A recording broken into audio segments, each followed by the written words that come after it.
You're probably familiar with Markov models, as they are quite common, and just to mention that they can take either a cohort or a patient level approach, and when a patient level approach is taken for a Markov model, this can sometimes be referred to as a microsimulation.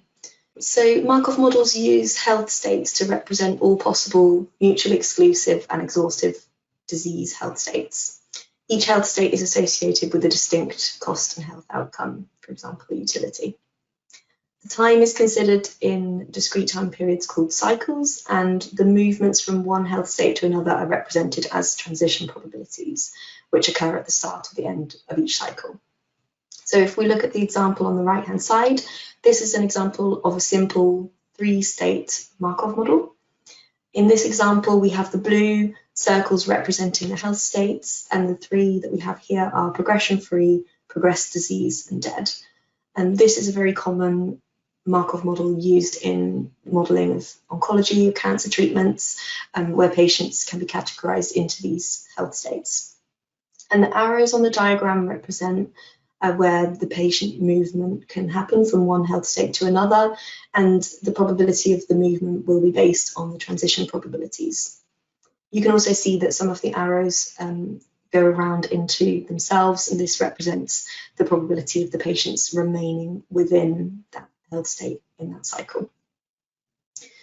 So, as I mentioned, the probability of transitioning to any particular state depends solely on the current state and the time elapsed.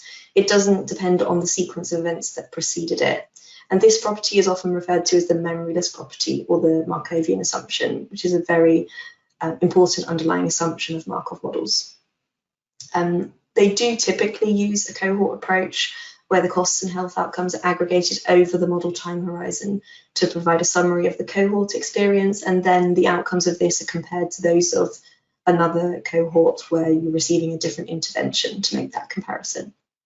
But as I mentioned, it is possible to run one patient's data through the model at a time to achieve a patient level approach as well. And so the strengths are that it's intuitive and very widely used in health economic evaluations.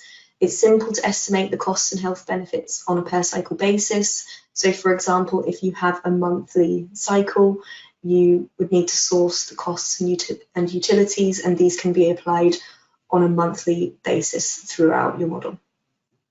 There are some limitations. The memoryless property that I mentioned is very important. This means that the transitions are independent of the previous cycles, and the probabilities of moving from one state to another are therefore assumed to remain constant. So there is a way to overcome this limitation, and this is to one of the ways to do this is to add tunnel states into the model, and a lot of the time model developers will relax these assumptions by making these kinds of adjustments, but it can quickly become cumbersome.